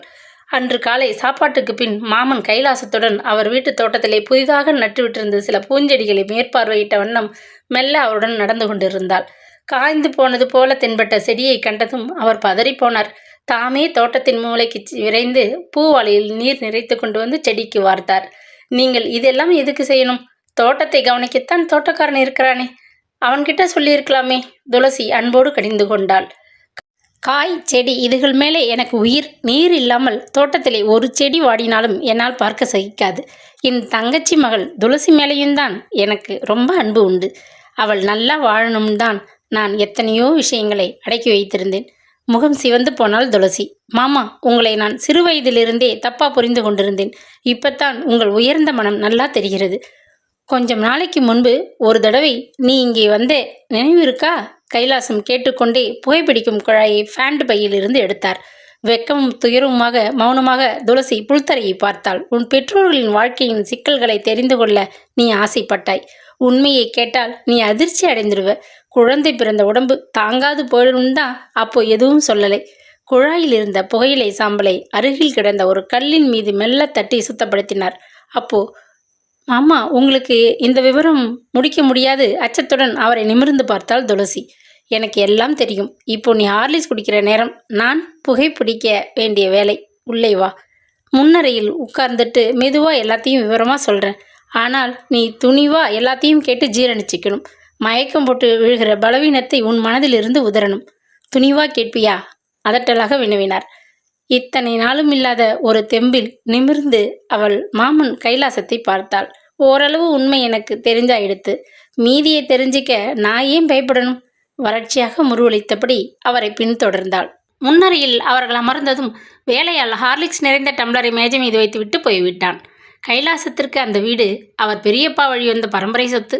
பழைய கட்டிடம். சிறிது சீர்திருத்தி அவர் அதற்கு புதுமுகம் கொடுத்திருந்தார். சமையல் கட்டிற்கும் முன்னறைக்கும் கால் ஓயும் தூரம். அதனால் வேலையால் கேட்கக்கூடும் என்ற கவலையின்றி கைலாசம் பேசத் தொடங்கினார். புகையிலை பையை திறந்து குழாயை நிரப்பி பற்ற வைத்துக் கொண்டார். நெஞ்சு வரை உள்ளே இழுத்து அறை முழுவதிலும் புகை மண்டலத்தை பரப்பிவிட்டார். ஆறிடும், சாப்பிடு. அதட்டிவிட்டு ஆரம்பித்தார். எங்கள் தாய் இறந்ததும் தாய் வழிபாட்டன் மிக்க நோய்வாய்ப்பட்டு விட்டார். அவருக்கு பாரமாக இருக்கக்கூடாது என்று எங்கள் தந்தை வழிபாட்டன் பெரிய பண்ணையில் கணக்கு பிள்ளையாக இருந்தவர். தாம் வசித்த கிராமத்துக்கு தங்கச்சியை அழைத்து கொண்டார். புனிதா அப்பொழுது கல்லூரி படிப்பை முடித்துவிட்டு அவருடன் நிரந்தரமாக தங்க வந்திருந்தாள். நான் அது சமயம் இராணுவத்தில் பணிபுரிந்து கொண்டிருந்தேன். என் மனைவியுடன் இராணுவ வீரர்களின் குடியிருப்பு பகுதியில் வசித்து கொண்டிருந்தேன். புனிதாவின் படிப்பு முடிந்தாகிவிட்டது. அடுத்தது கல்யாணம் தானே. வயசு பெண்ணை கிராமத்தில் நெடுநாள் வைத்து கொண்டிருந்தால் பேச்சுக்கு இடமாகும் என்று தாத்தா வற்புறுத்தி பல கடிதங்கள் போட்டார். சகோதரனான எனக்கு அவளை வாழ வைப்பது முக்கிய கடமையாயிற்றே. நானும் தெரிந்த இடங்களில் தக்க வரனுக்காக விசாரித்து கொண்டிருந்தேன். இராணுவத்தில் பணிபுரியும் நாங்கள் ஒரு பகுதியில் வசிக்கையில் ஒரே குடும்பத்தைச் சேர்ந்த உறவினர்கள் போல நெருங்கி மிகவும் நேசமாக பழகுவது வழக்கம். அதிகாரப்பூர்வமான விருந்துகள் தவிர நாங்கள் நண்பர்கள் ஒருவரை ஒருவர் அழைத்து விருந்துண்டு மகிழ்வதும் உண்டு. என்னுடன் இராணுவத்தில் பணிபுரிந்த நண்பன் கேப்டன் கோவிந்தன் வீட்டு விருந்தில்தான் முதலில் நான் சோமசுந்தரத்தை சந்தித்தேன். தூரத்து உறவு பையன். பம்பாய்க்கு வந்தவன். எங்களை பார்த்துவிட்டு போக வந்தான். 2 நாள் தங்கி போகும்படி நான் வற்புறுத்தினேன். கேப்டன் கோவிந்தன் எனக்கு அவனை அறிமுகம் செய்து வைத்தான். எடுத்த எடுப்பிலேயே எனக்கு சோமசுந்தரத்தை மிகவும் பிடித்துவிட்டது. அவன் அப்பொழுது ஹைதராபாத்தில் நல்ல வேலையில் இருந்தான். பேச்சுவாக்கில் அவனும் தஞ்சை மாவட்டத்தைச் சேர்ந்தவன் என்று அறிந்தபொழுது எனக்கு மகிழ்ச்சி பிடிபடவில்லை. பார்க்க கலையான வாணிபன். படித்தவன். பண்போடு பழக தெரிந்து கொண்டிருக்கிறான். கை நிறைய சம்பாதிக்கிறான். எல்லாத்தையும் விட நம்மூரைச் சேர்ந்த தமிழன். தேடி அலைய சிரமம் வைக்காது தானே வழியே வந்து நின்ற மாப்பிள்ளை பையனை எனக்கு விட மனமில்லை. அன்று ஆரம்பித்த நட்பை தொடர்ந்தேன். மெல்ல கடிதம் மூலம் விசாரித்தேன். 2 முறை லீவின் போது ஹைதராபாத்திற்கு சென்ற அவனது வீட்டில் தங்கினேன். மெல்ல தங்கை புனிதாவை பற்றி பேச்சு கொடுத்தேன். என் கைவசம் இருந்த அவளது புகைப்படத்தை காட்டினேன். ஒரு தடவை அவனை அருகன் குடிக்க கூட அழைத்து நேரிலேயே பெண்ணை பார்க்கவும் உதவினேன். பார்த்ததும் சோமசுந்தரம் மயங்கிவிட்டான். அவனது வயது வந்த தாயும் ஒப்புக்கொண்டு விட்டார்கள். தாத்தாவுக்கு பரம திருப்தி. துரிதமாக கல்யாணத்தை முடிக்க ஆவணம் செய்ய தொடங்கினேன். விடுப்பு எடுத்துக்கொண்டு 2 தடவை கிராமத்திற்கு வந்தும் ஒரு முக்கியமான கேள்வியை புனிதாவிடம் கேட்க மறந்துவிட்டேன். ஆமாம், நான் ஒரு வடிகட்டின முட்டாள், ஒப்புக்கொள்கிறேன். நகைக்கடை, சேலைக்கடை என்று தாத்தாவும் பாட்டியும் அலைந்தபோது கூட புனிதா வாயை திறக்கவில்லை. கிராமத்தில் தாத்தாவுக்கு பண்ணை தந்த வீடு மிகவும் சிறியதுதான் என்றாலும் வாசலை அடைத்து கொட்டகை பந்தல் போட்டு அமர்க்கலமாக அலங்கரித்து விட்டோம். கல்யாணத்துக்கு 2 நாள் தான் இருந்தது. அதற்கு 4 நாள் முன்னதாக வந்திருந்து என்று அழைப்பு மடலில் கண்ட வாசகத்தை உண்மையாகவே கடைபிடிக்க வெளியூரில் இருந்த உறவினர்களும் நண்பர்களும் வந்து வீட்டை நிறைத்து கொண்டு விட்டனர். இரவு அவர்கள் எல்லோருக்கும் திறந்த முற்றத்தில் விருந்து நடந்து கொண்டிருந்தது. அந்த சமயம் புனிதா என்னை தனியே அழைத்தாள். கல்யாண அமர்க்களத்தில் நான் ஊன்றி பார்க்கவில்லை. அப்போதுதான் நன்றாக கவனித்தேன். கல்யாண பெண் என்ற களிப்பின் ரேகை துளியளவும் அவள் முகத்தில் தெரியவில்லை. அதற்கு பதில் வெளுத்து மிரட்சியுடன் காணப்பட்டாள். அண்ணா, கொஞ்சம் தோட்டத்து பக்கம் வரீங்களா? உங்களோட தனியாக பேசணும். என்னம்மா? பதறிக்கொண்டு அவளை பின்தொடர்ந்தேன். கிணற்றை தாண்டி சுற்றுச்சுவர் அருகே வளர்ந்து நின்ற வேப்ப மரத்தின் பின்னால் மறைவாக நின்று கொண்டோம். என்னம்மா, என்ன நடந்தது? ஒரு மாதிரியா இருக்கியே? பரிவும் கவலையுமாக கேட்டேன். திடீரென்று உடன் குலுங்க அவள் விம்மி அழுதாள். என்னம்மா, சொல்லுமா? நான் பதறி துடித்து போனேன். இந்த கல்யாணத்தை நிறுத்திடுங்கள் அண்ணா, எனக்கு வேண்டாம். இடி விழுந்தது போன்ற அதிர்ச்சி எனக்கு. என்னம்மா இப்ப வந்து இப்படி சொல்ற? ஏன் நிறுத்தணும்? மாப்பிள்ளை பிடிக்கலையா? அவனுக்கு என்ன குறை? பார்க்க நல்லா தானே இருக்கான். நல்ல வேலை, நிறைய சம்பளம், நல்ல குணம். தெரிஞ்சுதானே அம்மா இந்த இடத்தில் நிச்சயம் பண்ணினோம். பெரியவங்க நாங்கள் எல்லாம் உன்னை நல்லா வாழ வைக்கத்தானே இத்தனை பாடுபடுறோம். அதட்டலாகவும் கோபமாகவும் பேசினேன். என்னால் கல்யாணம் பண்ணிக்க முடியாது. என்னை வற்புறுத்தாதீங்க அண்ணா, எப்படியாவது நிறுத்திடுங்க அண்ணா. தொடர்ந்து அவள் விம்மி அழுதாள். காரணத்தை விளக்காமல் பேசிக்கொண்டு போனால் என்ன அர்த்தம்? நான் கோபத்துடன் அதட்டினேன். ஒரு கணம் மௌனமாக இருந்தாள். பிறகு மெல்ல விம்மலுக்கிடையே சொன்னாள். நான் கர்ப்பமாக இருக்கிறேன். வானமே தலையில் விழுந்துவிட்டது போன்ற பயங்கர அதிர்ச்சியில் ஆடி போய்விட்டேன். பாவி பெண்ணே, யார் அந்த கைவன்? சொல்லு. இப்பவே அவனை சுட்டு தள்ளிவிட்டு மறுகாரியம் பார்க்கிறேன். தாங்காத ஆத்திரத்தில் ஓங்கி கத்திவிட்டேன். உடம்பும் உணர்வுகளும் குலுங்க என்னை ஆட்டி படைத்த அந்த ஆவேச ஆத்திரத்தை அடக்க மாட்டாது ஓங்கி அவள் கன்னத்தில் அறைந்தேன். தலைமுடியை பிடித்து வெறி பிடித்தவன் போல குலுக்கினேன். முடிவில் அசுரத்தனமாக காலால் எட்டி உதைத்தேன். அவள் சுருண்டு கீழே விழுந்தாள். கழுத்தை நெரித்து கொன்றுவிட வேண்டும் போன்ற மூர்க்கத்தனமாக மூண்டெழுந்த கோபத்தை அடக்க முடியாது குனிந்து அவளை தூக்கி நிறுத்தி மறுபடியும் கன்னத்தில் அறைய கையை ஓங்கிய போது விருந்து சாப்பிட்டவர்கள் கை கழுவ பின்பக்கம் வரும் ஓசை கேட்கவே நிதானம் அடைந்தேன். ஆனாலும் நெஞ்சு கொதித்தது. யார் அவன்? அடிக்குரலில் மீண்டும் சீறினேன். அவர் இங்கே இல்லை. விம்மல் இடையே முனையினாள் அவள். பட்டணத்தில் ஹாஸ்டலில் உன்னை படிக்க வைக்க வேண்டாம்னு தாத்தாவுக்கு பல கடிதங்கள் எழுதினேன். அவர் கேட்கலை. இப்போ அவமானத்தை அனைவரும் அனுபவிக்கப் போகிறோம். முகத்தை துடைச்சிக்கோ, மூச்சு விடாதே. உள்ளே போய் தலையை சீவி பூ வச்சு புது புடவை உடுத்தி கொண்டு கல்யாண பெண்ணாக லட்சணமா இரு. இந்த கல்யாணம் கட்டாயம் நடந்துதான் ஆகணும். நீ ஏடா கூடமா ஏதாச்சும் செய்தால் தாத்தா பாட்டி உட்பட நம் குடும்பத்தார் அனைவரையும் சுட்டுக்கொண்டுட்டு நானும் சுட்டுக்கொண்டு செத்து போய்விடுவேன். நான் பட்டாளத்தான் தான், சாவை கண்டு பயப்பட மாட்டேன், தெரிஞ்சுக்கோ. அதற்கு பின் நிழல் போல அவளை கண்காணித்து கொண்டிருந்தேன். முடிவில் வழிகட்டாயமாக அண்ணன் என்ற அதிகாரத்தை பயன்படுத்தி அவளை கல்யாண மேடையில் அமர்த்தி சோமசுந்தரத்திற்கு மனம் முடித்து கொடுத்தேன். பிறகுதான் எனக்கு நிம்மதியான மூச்சு. ஆனால் என் தங்கச்சி புனிதாவுக்கு திருமணமான அன்று மாலையே சோமசுந்தரம் ஹைதராபாத்திற்கு புறப்பட்டு விட்டான். அதுவும் என் ஏற்பாடுதான். ரயில் நிலையத்துக்கு போக மாட்டு வண்டியில் ஏறும் முன் என் தங்கை உள்ளே வந்து தாத்தா பாட்டியை வணங்கிவிட்டு என்னை வணங்க வந்தவள் காலை பிடித்து கொண்டு ஒழுங்கி அழுது விட்டாள். நானும் கண்கலங்கி போனேன். நண்பனாக பழகிய சோமசுந்தரத்திற்கு எத்தனை பெரிய துரோகம் செய்துவிட்டேன் என்று உள்ளூர புழுங்கினேன். ஆனாலும் என் தங்கை தலை நிமிர்ந்து வாழ இதைவிட வேறு வழி என்ன? அது சமயம் இல்லையே. எழுந்துருமா, சோமசுந்தரம் நல்ல மனிதன், அவனோடு நல்லா வாழ தெரிஞ்சுக்கோ என்று வாழ்த்தினேன். ஆனால் என் தங்கை தன் வாழ்க்கையில் சிறிதளவு கூட சுகப்படவில்லை. திடீரென்று புகைக்குழாயை மேஜை மீது வைத்துவிட்டு எழுந்து அருகில் வந்து துளசியின் முதுகை அன்போடு மெல்ல தட்டினார் கைலாசம். சே, நீ ஏமா அழற? 25 வருஷத்துக்கு முந்தி நடந்த கதை இது. அப்போ மிருகமா மாறி கோபத்தில் என் தங்கச்சியை, அதுவும் தாய்மை அடைந்திருந்தவள தாறுமாறாக அடித்து நோக செய்ததை பற்றி நினைத்து நான் பிறகு எவ்வளவு வேதனைப்பட்டேன் தெரியுமா? பெருமூச்சு விட்டார். பின் தொடர்ந்தார். அப்போ அவளுக்கு அறியாத வயது. காதல் என்கிற உணர்வு மயக்கத்தில் தவறிவிட்டாள். தாய் இல்லாத கொடுமையால் வெளியே சொல்ல பயந்து மௌனமாக இருந்து விட்டாள். அனுதாபம் காட்டுவதற்கு பதில் அரக்கத்தனமாக நடந்து கொண்டு விட்டேனே என்று நான் ரொம்ப நொந்து கொண்டேன். அதனால்தான் உன்மேல எனக்கு அளவு கடந்த பாசம் எப்பொழுதும். அவர் கண்கள் கலங்கின. அவளை பார்த்தார். கிரீசன் ஒரு நல்ல கணவன். அழகான குழந்தை இருக்கான். எல்லா வசதியும் இருக்கு. நீ நடந்து போனதை நினைத்து வருந்தாம சந்தோஷமா வாழணும் அம்மா. இதெல்லாம் கேட்டுவிட்டு நீ உன் தாயை வெறுக்க ஆரம்பிச்சிடாதே. இந்த தவறை அவள் செய்தபோது வயதில் அவள் உன்னை விட சின்னவள். உலகம் தெரியாத பேதை. பாவம் வெட்கப்பட்டு கொண்டு அவள் உன்னை அழிச்சிடல. பெற்று வளர்த்து ஆளாக்கி வாழ்வு கொடுத்திருக்கா. அந்த நன்றிக்காவது நீ அவளை மன்னிச்சிரு. மேலே பேச முடியாது கைலாசம் தடுமாறினார். சாவை கண்டு அஞ்சாத மாமாவின் கண்களில் நீர் புரள்வதைக் கண்ட துளசிக்கு துயரம் தாழ முடியவில்லை. மாமா, அம்மாவை நான் ரொம்ப நேசித்தேன். அவங்களை பற்றி மதிப்பான எண்ணங்கள் தான் எப்பவும் என் மனதில் நிறைந்திருக்கும்.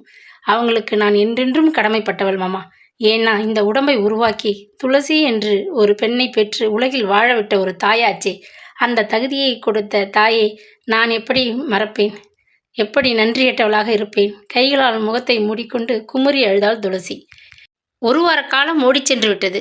துளசி தன் வீட்டிற்கு திரும்ப தயாராகிவிட்டிருந்தாள். பெட்டி முதலிய ஜாமான்களை வேலையால் கார் டிக்கியில் ஏற்றி மூடினான். மாமன் பக்கத்தில் குழந்தை அருணுடன் ஏறி உட்கார்ந்து கொண்டாள். மனதை போட்டு அலட்டிக்காதே. குழந்தையையும் கிரீசனையும் கவனிச்சிக்க. உன் வீடுதான் உலகம்னு சுகமா இருமா. அவ்வளவுதான் நான் சொல்வேன். மாமா கைலாசம் பேசிக்கொண்டே காரை ஓட்டினார். அந்த திடுக்கிடும் உண்மையை அவர் சொன்னபொழுது அவள் அவமானம் தாங்காது ஒடுங்கி துடித்தது உண்மைதான். ஆனால் தனக்கு அவல நிலையை தந்துவிட்ட தாய் மீது கோபப்படவில்லை, ஆத்திரப்படவில்லை, வெறுப்படையவில்லை. மிகவும் சிரமப்பட்டு தன்னை அந்த மனவேதனையில் இருந்து விடுவித்து கொள்ள அவள் தானாகவே முயன்று கொண்டிருந்தாள். ஆனாலும் இடையிடையே மனதில் அடிக்கடி ஒரு உறுத்தல். மாமன் சொன்ன விவரத்தில் ஒரு முக்கிய சங்கதி விட்டு போனது போன்ற உணர்வு உள்ளத்தை தேய்த்தது. ஒரு சங்கிலி தொடரில் ஒரு கண்ணி விட்டு போனது போன்ற உணர்வு உள்ளத்தை குடைந்தது. ஏதோ ஒன்றை அவர் சொல்ல மறைக்கிறார். ஒரு சமயம் அவருக்கே அது தெரியாதோ? போந்தமல்லியிலிருந்து புறப்பட்ட காரை மாமன் அடையார் பக்கம் ஓட்டுவதை கவனித்தாள். வழியில் நிறுத்தி ஒரு கடையில் கொஞ்சம் பழங்களை வாங்கி ஒரு பையில் நிறைத்து கொண்டு அவர் காருக்குள் ஏறிய பொழுது அவளால் மௌனமாக இருக்க முடியவில்லை. மாமா, நாம் இப்போ எங்கே போய் கொண்டிருக்கோம்? கைலாசம் தமது சட்டைப்பையிலிருந்து ஒரு கடிதத்தை எடுத்து அவளிடம் நீட்டினார். அத்தை கோமதி எழுதியிருந்தாள். துளசியின் உடம்பு பூரண குணமடைந்து விட்டதாக கிரீசன் சொன்னான். மிக்க மகிழ்ச்சி. அவள் விரைவில் வீடு திரும்பக்கூடும் என்று சொன்னான். வெகு தொலைவில் நான் வசிப்பதால் அங்கே வந்து பார்க்க முடியவில்லை. தயவு செய்து துளசியை ஒரு நாளாவது என் வீட்டில் தங்கும்படி ஏற்பாடு செய்ய வேண்டுமென கேட்டுக்கொள்கிறேன். இப்போ நாம் பெசன் நகருக்கா போகிறோம்? வியப்புடன் கேட்டாள் துளசி. ஆமாம், இன்று முழுவதும் நீ அத்தை வீட்டில் இருந்துவிட்டு நாளை காலை உன் வீட்டுக்கு புறப்படலாம். கிரீசன் வந்து அழைத்து கொண்டு போவான். ஏற்பாடு செய்துவிட்டேன். பாவம், உன் அத்தை உன்னை ஒரு நாளாவது தன்னோடு வச்சுக்கணும்னு ஆசைப்படுகிறாங்க. கோமதி அவளுக்கு அத்தையா? இதுவரை நம்பியிருந்த அந்த உறவு உண்மை தெரிந்ததும் உடைந்து போயிற்றே. மனதில் புரண்ட எண்ணத்தை பட்டென்று சொல்லிவிட வேண்டும் போன்ற அவள். ஆனால் சொல்ல துணிவு இருக்கவில்லை. மாமா காரை வேகமாக செலுத்தி கொண்டு சென்றார். துளசி வழிநெடுகிலும் மௌனமாக இருந்தாள். கோமதியின் வீட்டில் அவளுக்கும் குழந்தைக்கும் அன்பான வரவேற்பு. கதவை திறந்து அத்தை வேகமாக வராண்டாவிற்கு வந்து எதிர்கொண்டு அவளை அன்போடு அணைத்து கொண்டாள். அருணை அள்ளி தூக்கி கன்னங்களில் முத்தமிட்டாள். சிறிது பொழுதில் மாமா அவர்கள் அனைவரிடம் விடைபெற்று கொண்டு கிளம்பிவிட்டார். அருணுக்கு அன்று பள்ளிக்கூட விடுமுறை நாள். மகிழ்ச்சியில் ஆர்ப்பரித்த வண்ணம் எதிர்பக்க குடியிருப்பு பகுதியில் வசித்த சிறுவர்களுடன் அவன் மணலில் பந்து விளையாட ஓடிவிட்டான். ஹார்லிக்ஸ் கலந்து டம்ளரில் நிறைத்து கொண்டு முன்னறையில் இருந்த முக்காலி மீது வைத்துவிட்டு துளசி அருகே ஒரு இருக்கையில் அமர்ந்தாள் கோமதி. அவளுக்கு செய்கை, பேச்சு எல்லாவற்றிலும் ஒரு பரபரப்பு தெரிந்தது. என்னவோ சொல்ல துடிக்கிறாள் என்று புரிந்தது. உன் மாமனுக்கு கடிதம் போட்டு உன்னை கட்டாயமாக இங்கே வரவழைத்து வற்புறுத்த காரணம் இருக்கு. முதலில் ஹார்லிக்ஸ் சாப்பிடு. உனக்கு எப்போ என்ன விதமான உணவு, பானம் இதெல்லாம் தரணும்னு உன் மாமன் ஒரு அட்டவணையே எழுதி எனக்கு பதில் போட்டிருந்தார். இராணுவக்காரர் இல்லையா? எல்லாத்துலேயும் ஒரு கண்டிப்பாக அனுசரிக்கிறவர்.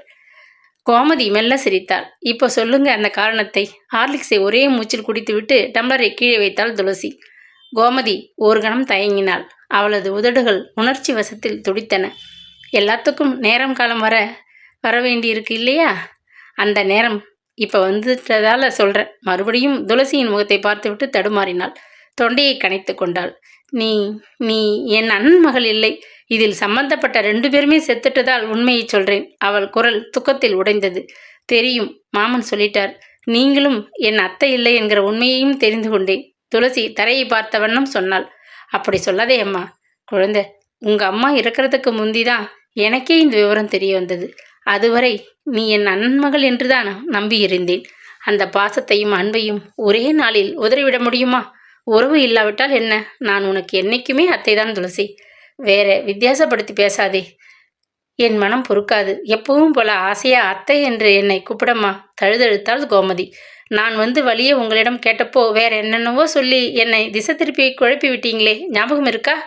உன் நன்மையை உத்தேசித்துத்தான் அப்படி ஒரு கதை சொன்னேன். உனக்கு பிறந்த குழந்தை 3வது நாளே செத்துப்போனதும் அந்த அதிர்ச்சியிலே உனக்கு காய்ச்சல் வந்து ரொம்ப ஆபத்தாகிவிட்டது. அது சமயம் உன் தாயின் உடம்பு ரொம்ப மோசமான நிலையில் இருந்தது. அந்த சமயம்தான் அவள் என்னை கூப்பிட்டு அனுப்பி தனியாக ஏதோ பேச விரும்பினாள். நானும் புனிதாவும் உயிர் தோழிகள் போல ரொம்ப நெருங்கி பழகினவங்க. அதனால் அவள் என்னிடம் எதையும் மறைக்காமல் தன் கடைசி மூச்சு அடங்கிறதுக்குள்ள சுகவனத்தை பற்றி விவரமாக சொல்லிட்டாள். நான் முதலில் திடுக்கிட்டு போயிட்டேன். பிறகு யோசித்து பார்த்ததில் எனக்கு மனம் ரொம்ப சங்கடப்பட்டது. அவளுக்காக அனுதாபப்பட்டது. தாய்மை அடைந்திருக்கிற உண்மை தெரிந்திருந்தும் வலுக்கட்டாயமாக தன் கௌரவம் பாழாகிவிடக்கூடாது என்கிற வீம்புக்காக உன் மாமன் கைலாசம் புனிதாவை என் அண்ணனுக்கு கட்டி வச்சார். அது பெரும் தவறு, மகா பாதகமான செயல்னு இப்போ ஒத்துக்கிறார். வேதனைப்படுறார். அவருக்கு கூட புனிதாவின் நிலைக்கு காரணம் சுகவனம் என்கிற ரகசியம் அப்பொழுது தெரியாது. சாகும்போதுதான் தன் அண்ணனிடம் உண்மையை சொல்லிவிட்டு போனாள். தெரிந்த விஷயத்தை திரும்ப திரும்ப பேசுவதில் லாபம்? துளசி அலுப்பும் வேதனையுமாக கேட்டாள். உன் மாமனுக்கு தெரியாத ஒரு விஷயம் எனக்கு தெரியும். உன் தாயார் தன் அண்ணனிடம் சொல்ல கூச்சப்பட்டு கொண்டு என்னிடம் விவரமாக சொல்லியிருந்தாள். அதை உன்கிட்ட சொல்லி வைக்க வேண்டியது என்னுடைய கடமை. துளசி மௌனமாக பார்த்தாள். ஆனாலும் நெஞ்சு அதை அறியும் எதிர்பார்ப்பில் படபடுத்தது. என் அண்ணன் உன் தாயை ஏன் விவாகரத்து செய்துவிட்டார் என்று உன் மனதில் நெடுங்காலமாக ஒரு ஆத்திரமான கேள்வி வதச்சிக்கிட்டு இருந்தது இல்லையா? உன் மாமனுக்கு உண்மை காரணம் தெரியாது. அதனால் வாயில் வந்த கதையை சொல்லி உன்னை அனுப்பிவிட்டிருக்கிறார். என் அண்ணன் உன்னிடம் உண்மையை மனமிட்டு பேச அவமானமாக இருந்ததால் ஏதேதோ சொல்லி தட்டி கழித்து விட்டார். அவங்களையெல்லாம் நான் கேட்டேன்னு உங்களுக்கு எப்படி தெரியும்? கிரீசனுக்கு எல்லாமே தெரியும். அவங்களோட பேசி தெரிந்து கொண்டிருந்தான். என்னிடமும் சொல்லி எச்சரித்து விட்டிருந்தான். முகம் சிவந்து போன துளசி திகைப்புடன் கோமதியை பார்த்தாள். நிஜமாக அத்தை? அச்சத்துடன் குமுறினாள். கோமதி அருகே வந்து அமர்ந்து கொண்டு மெல்ல அவள் தோளை தழுவி கொண்டாள். உன்னையும் அறியாமல் அத்தைன்னு கூப்பிட்டுட்ட. என் மனம் பூரிச்சு போச்சு துளசி. இப்ப சொல்றேன், கவனமா கேட்டுக்கோ. உன் அம்மாவும் என் அண்ணனும் ஒரு நாள் கூட மனைவியும் கணவனுமாக வாழ்ந்தவர்களே இல்லை. ஒரே வீட்டில் வசித்தும் ஒருவரை ஒருவர் நிமிர்ந்து கூட பார்க்காது ஒதுங்கி வாழ்ந்தாங்க. கல்யாணமான கையோட மனைவியுடன் சென்னைக்கு வந்தவன் ஆசையுடன் அவளை அணுகும் பொழுது அந்த பயங்கர உண்மையை அவள் சொல்ல கேட்டு அதிர்ந்து போனான். அவள் ஒலிக்கவில்லை. என் அண்ணனை ஏமாற்றவில்லை. தன் சகோதரன் செய்த வற்புறுத்தலுக்கு அஞ்சி மணப்பந்தலுக்கு வந்தாள். கழுத்தை அவனுக்கு நீட்டினாள் என்ற உண்மையை ஒப்புக்கொண்டு விட்டாள். அதை கேட்டு உங்கள் அண்ணன் ஆத்திரப்படவில்லையா? வெறுப்படையலையா? என் தாயை வீட்டை விட்டு விரட்டணும்னு நினைக்கலையா அத்தை? முதலில் அவனுக்கு மாபெரும் அதிர்ச்சி, பின்னர் தாழ முடியாத கோபம். கழுத்தை நெரித்து அவளை கொன்று விட வேண்டும் போல ஆத்திரம். வெட்கத்திலே புழுங்கினான். துடித்தான், தவித்தான். என்ன செய்வது? உறவினர்கள் முன் தனக்கு ஏற்பட்ட அவமானத்தை சொல்லிக்கொள்ள அச்சமாக இருந்தது. ஊருக்கு அஞ்சி ஒரே வீட்டில் பேச்சுவார்த்தையின்றி இருவரும் ஒதுங்கி வாழ்ந்தார்கள். நீ பிறந்த பொழுது ஆஸ்பத்திரியில் உன்னை ஒப்புக்காக பார்க்க வந்த அண்ணன் மனம் மாறி போனான். குழந்தையின் முகத்தை பார்த்ததுமே அவன் கோபமே ஆறிப்போச்சு. பச்சை குழந்தையும் புனிதாவையும் அனாதையாக கைவிட மனமின்றி தனது கடமைகளை மட்டும் செய்து கொண்டு போலியாக கணவன் என்ற நிலையில் வாழத் தொடங்கினான். நாளடைவில் புனிதா மீது கோபத்திற்கு பதில் அனுதாபம் ஏற்பட்டது. உன்மேல் அண்ணனுக்கு தான் பெற்ற குழந்தையைப் போல ஒரு பரிவும் பாசமும் ஏற்பட்டுவிட்டது. கணவன் என்ற எந்தவிதமான உரிமையும் எதிர்பாராது கடமையை ஒழுங்காக செய்து சோமசுந்தரம் தன் மகிழ்ச்சியையும் வாழ்க்கையையும் நாசப்படுத்திக் கொள்வதை காண புனிதாவுக்கு சகிக்கவில்லை. வேறொரு பெண்ணை மணந்து கொண்டு அவன் சுகமாக வாழ வேண்டும் என்று பல முறை சொல்லி தோல்வி அடைந்து போனாள். முடிவில் தனக்கு விவாகரத்து வேண்டும் என்று வற்புறுத்தத் தொடங்கினாள். சட்டப்படி பிரிவு ஏற்பட்டால் ஒரு சமயம் அவன் வேறு கல்யாணம் செய்து கொண்டு வாழ்வான் என்று அவள் நம்பினாள். என் அண்ணன் கண்ணியமானவன், உத்தமன், உயர்ந்த மனிதன். உடனடியாக விவாகரத்துக்கு ஆவணம் செய்து அவளுக்கு அந்த உரிமையையும் வழங்கிவிட்டு தனியே பிரிந்து வாழத் தொடங்கினான். ஆனாலும் உன்மேல் அவனுக்கு உள்ள பாசம் கொஞ்சம் நஞ்சமல்ல. உன் தாய் செய்த தியாகமும் பயனில்லாமல் போயிற்று. உன் தாய்க்கு பாதுகாவலாக கணவன் என்ற அளவிலாவது துணையாக இருக்க விரும்பிய அவன் அதுவரை செய்த தியாகமும் வீணாகியது. பேசிக்கொண்டே போன கோமதி சட்டென்று திரும்பினாள். துளசி, அழாதே கண்ணு. என் அண்ணனை போன்ற ஒரு நல்ல மனிதனை நீ அப்பான்னு உறவு வச்சு அழைக்கிறதுல தப்பு சிறிது கூட இல்லம்மா.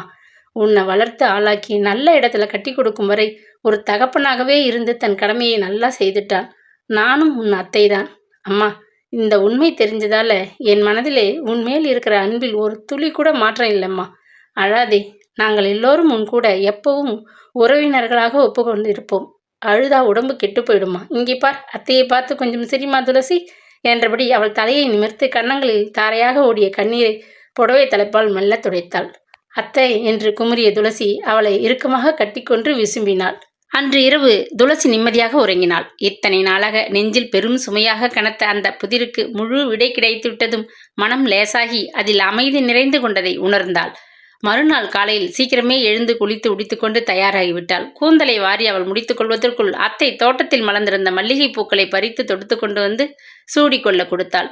அருணுக்கு உடை மாற்றி தயாராகுவதற்குள் கிரீசனது கார் வந்துவிட்டது. அவர்கள் புறப்படவும் அத்தை ஒரு தட்டில் மிட்டாய் பழங்களுடன் ஒரு அட்டைப்பெட்டியையும் ஒரு கடித உரையையும் சேர்த்து துளசியிடம் கொடுத்தாள். பிரித்துப்பார், சேலை உனக்கு பிடிக்கிறதா என்று சொல். உடம்பு தேறி வீட்டுக்கு திரும்பும் பெண்ணுக்கு அத்தையின் அன்பளிப்பு இது. மெல்ல சிரித்தாள் கோமதி. நன்றி உணர்வுடன் பெட்டியை மெல்ல திறந்து பார்த்தாள் துளசி. மயில் கழுத்து வண்ணத்திலே அரக்கு கரை போட்ட காஞ்சிபுரம் சேலையும் ரவிக்கி துணியும் உள்ளே இருந்தன. நன்றி அத்தை, அம்மாவுக்கு இந்த வண்ணம் ரொம்ப பிடிக்கும் என்றாள். அம்மாவை அந்த வண்ண சேலையில் பல முறை பார்த்த நினைவு நெஞ்சை நெகிழச் செய்தது. கண்கள் லேசாக பனித்தன. வீட்டுக்கு போனதும் இதை உடுத்திக்கிட்டு அம்மா படத்துக்கு வணக்கம் செய். புனிதா உன்னை பெற்றவள், அதனால மனதில் எந்த விதமான கசப்பும் இல்லாம அவளை தெய்வமாக நினைச்சுக்கோ. அதற்கு மேல் அத்தை பேச முடியாமல் திணறினாள். மிட்டாய் பொட்டலத்தின் மீது இருந்த கடித உரையை ஆவலுடன் எடுத்து திறந்தாள். அது மாமன் கைலாசம் அவளுக்காக அங்கே அத்தையிடம் கொடுத்து விட்டு போயிருந்த கடிதம்.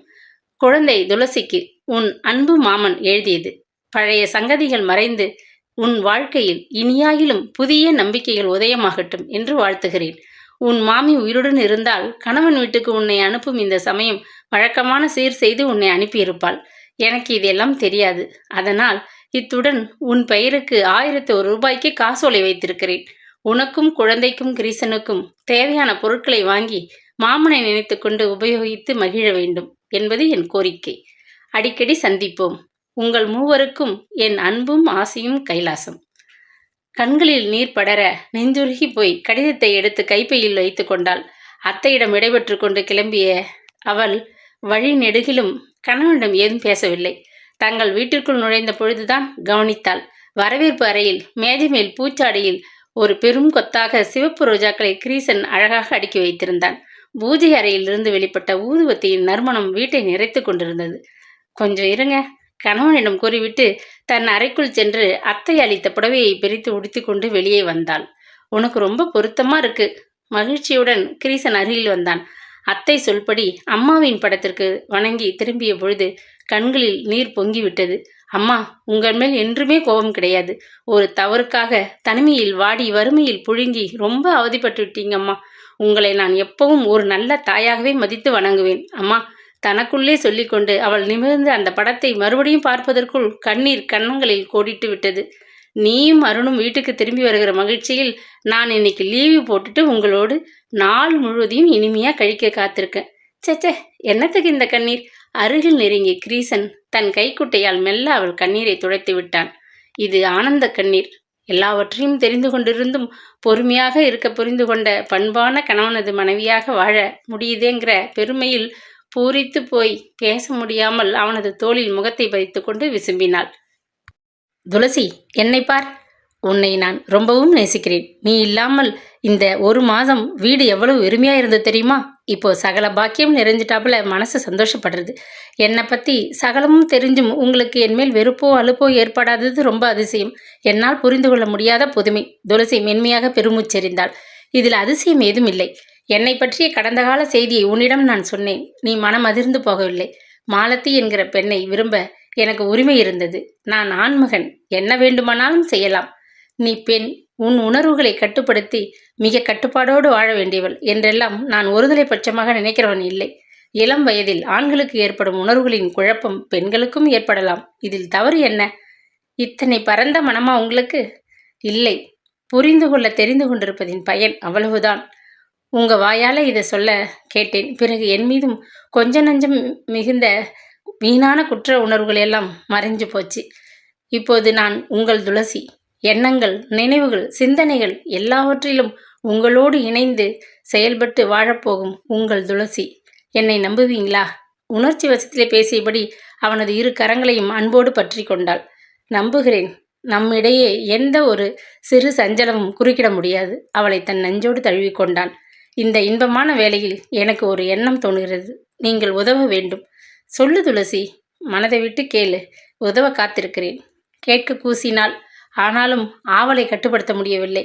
அப்பாவை பார்க்கணும் போல இருக்கு. மெல்லிய குரலில் பேசினாள்.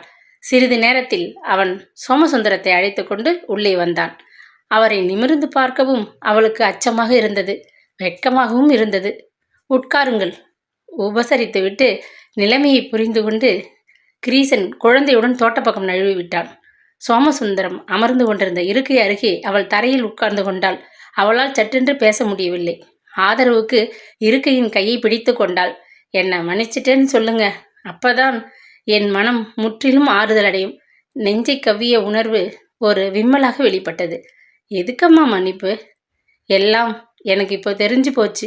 எந்த வகையிலும் உறவே இல்லாத என்னை எத்தனை பாசமும் நேசமுமாக வளர்த்தீங்க. ஆனால் நான் தவறாக புரிந்து கொண்டு உங்களை வெறுத்தேன், அசட்டை செஞ்சேன், முரட்டுத்தனமாக பேசினேன். அதையெல்லாம் நினைச்சு இப்போ ரொம்ப வருத்தப்படுறேன். உண்மை தெரிஞ்சாச்சு இல்லையா? இனி வருத்தப்படுவதற்கு ஏதும் இல்லை. ஒரே ஒரு தடவை உங்களை நான் அப்பான்னு மனம் நிறைஞ்சு கூப்பிட விரும்புகிறேன். அந்த உறவுக்கு நான் அருகதையற்றவள்தான். ஆனாலும் அனாதையான எனக்கு அடைக்கலம் தந்து இத்தனை நாள் ஒரு தந்தையாக இருந்து என்னை பிறர் பார்வையிலே உயர்த்தி வைத்திருந்தீங்களே, அந்த நன்றியை நான் எப்படி மறக்க முடியும்? அவள் தழுதழுத்தாள். ஒரு தடவை என்ன, பல தடவைகள் நீ அப்படி கூப்பிடலாம். என் வரைக்கும் நீ என் குழந்தை துளசி. எப்பொழுதும் இந்த உறவு உனக்கு உண்டு அம்மா. துளசி. சோமசுந்தரத்தின் குரல் பாச உணர்வில் மெல்லியதாக ஒலித்தது. அவரது இமையோரங்களில் நீர் துளித்தது. அப்பா. உணர்ச்சி பொங்க அவள் அவர் மடி மீது தலையை வைத்துக்கொண்டு அழுதாள். அவசரமாக துண்டினால் தமது கண்களை துடைத்து கொண்டார் சோமசுந்தரம். எழுந்திரு அம்மா. துளசி, எல்லாம் இப்போ உனக்கு தெரிந்து விட்டது. உன் தாய் புனிதா இனி ஒரு புதிராக உன் மனதை கலக்க மாட்டாள். அன்பான ஒரு தாயாக நெஞ்சிலே நிறைந்திருப்பா. நான் உனக்கு எப்பொழுதும் உன் பாசமுள்ள அப்பா சொல்லிக்கொண்டே அவளை மெல்ல தூக்கி நிறுத்தினார். கண்களை துடைத்து கொண்டு நன்றியுடன் மெல்லியதாக புன்னகைத்தாள் துளசி. ஒரு விஷயம் உன்னை கேட்க பிரியப்படுறம்மா. சுகவனம் உன் பெயருக்கு விட்டு போன ஆஸ்திகளின் விவரத்தை அவர் வக்கீல் என்னிடம் கொடுத்திருக்கிறார். அதை பற்றி அப்பா, நீங்க தான் என் தந்தை. அதனால் அவர் விட்டு போன ஆஸ்தியில் ஒரு பைசா கூட எனக்கு தேவையில்லை. உங்கள் விருப்பப்படி அவைகளை ஏழை எளியவர்களின் நிறுவனங்களுக்கு நன்கொடையாக வழங்கிடுங்க. அவரது பொருள் ஒரு துரும்பு கூட என்னிடம் இருந்தால் அப்பான் வாயார உங்களை கூப்பிட என் மனதில் நிறைவு இருக்காது. எனக்கு அவரது சொத்திலிருந்து எதுவுமே வேண்டாம். உங்க அன்பும் அப்பா என்கிற உறவும் எனக்கு மதிப்பிட முடியாத பெரும் சொத்து அப்பா என்று படபடத்தாள் துளசி.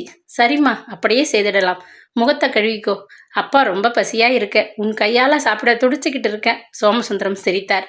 வாங்கோ, எல்லாரும் கை கழுவிட்டு வாங்க, நான் பரிமாறுறேன். அப்பா, ஏற்கனவே சாப்பாடு செஞ்சு வச்சிருக்காங்க. அவள் சிரித்தாள். மகிழ்ச்சியும் பூரிப்பும் நிறைந்த சிரிப்பில் அவள் முகத்தில் இதுவரை இல்லாத பேரழகை பார்த்து மகிழ்ந்தான் கிரீசன்.